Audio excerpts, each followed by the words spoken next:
I have two announcements. First, and I forgot to do this earlier, there is a white pickup truck. If you're looking out the front entrance, it's to your right, that your lights are on. Your lights are on. The little voice in the car didn't tell you that, obviously. And the second announcement is these little ones want their cold drink of water. Human beings have an incredible ability to adapt. When you think about it, we're on every continent on the face of the earth. We can live in deserts with 120-degree heat. We can live in parts of Siberia where it would get to minus 100 degrees Celsius. We have an incredible ability to change our environment, to adapt to the circumstances in which we find ourselves.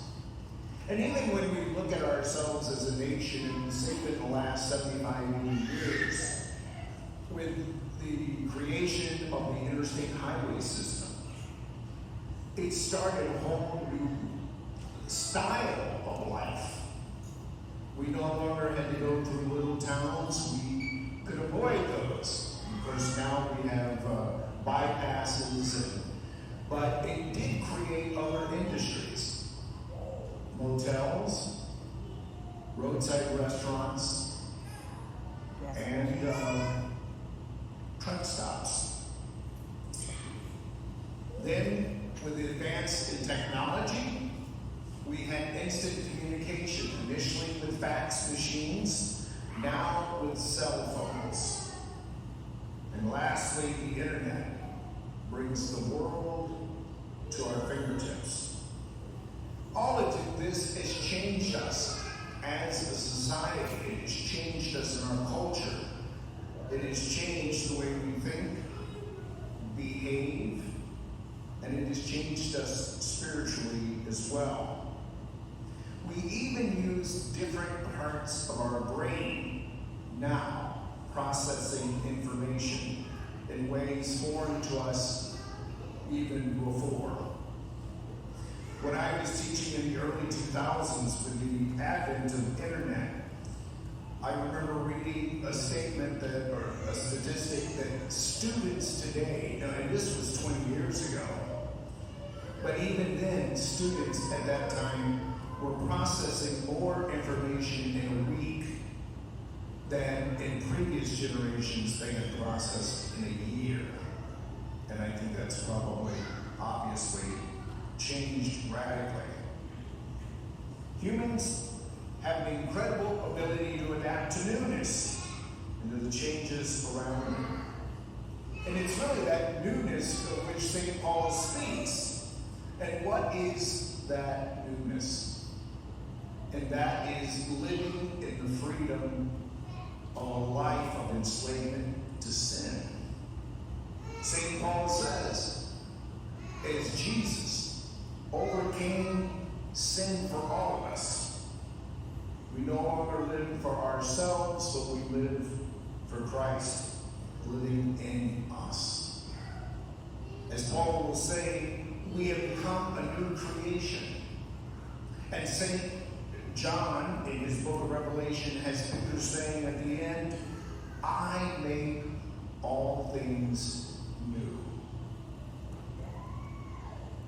Many of us learn to swim by being thrown into the deep end of a swimming pool. And we had a very serious decision to make quickly. We learned to either swim or to sink. But we were in a new environment, an environment foreign to us. But we quickly learned to adapt to a change of circumstances. We learned to stay afloat. We survived because we can change.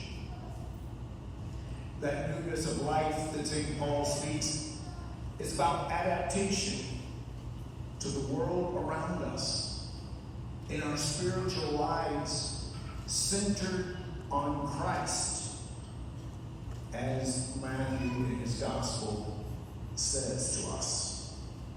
Because with that adaptation comes a newness in our relationship with God. As St. Paul will say, we no longer or should be fearful, but we can call out to God, Abba, Father. And because of the significance of that relationship, it supersedes every relationship, every other relationship in our lives. Jesus, in his human life, beginning with the experience in the desert, all the way to the cross, shows us that it is humanly possible to reject sin. I always find it that people, when I say those words, people say those are nice, but they don't believe it. I would venture to guess more than half of you don't believe what I just said. But y'all are going to smile anyway because you know, we don't want to hurt his feelings. But Jesus, if you believe Jesus rose from the dead, you can overcome sin in your life. Because if you can't overcome sin, then Jesus didn't rise from the dead. I think it's a lot easier for me to reject whatever is my sin of choice. One among many is pride. I am a very prideful person. As one of my former students said on the last day of class, Father, you're the most arrogant individual I've ever met.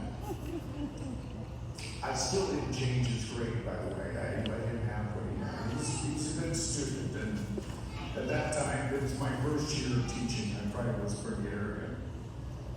But Jesus shows us what a life without sin is. And recently I read, and I love this statement, God did not create us without wings with the expectation that we would fly. Think about that. It's actually, I have to say, I stole that from Gregory of Nyssa. God did not create us without wings with the expectation that we would fly. God knows our limitations, our human weakness. As John's Gospel says, Jesus understood human nature very well. And so what we're offered, and it truly is an honor, you can hold on to that enslavement to sin. It's a horrible life. It's a life of sadness. And sometimes even to the point of despair. It's a life of isolation. It's a life of judgment. Judgment on ourselves. Jesus offers us something radically new. A radical relationship with God.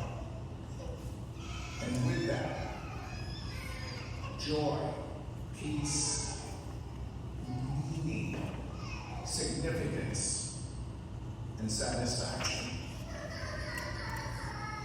We can hang on, clenching those sins, or let them go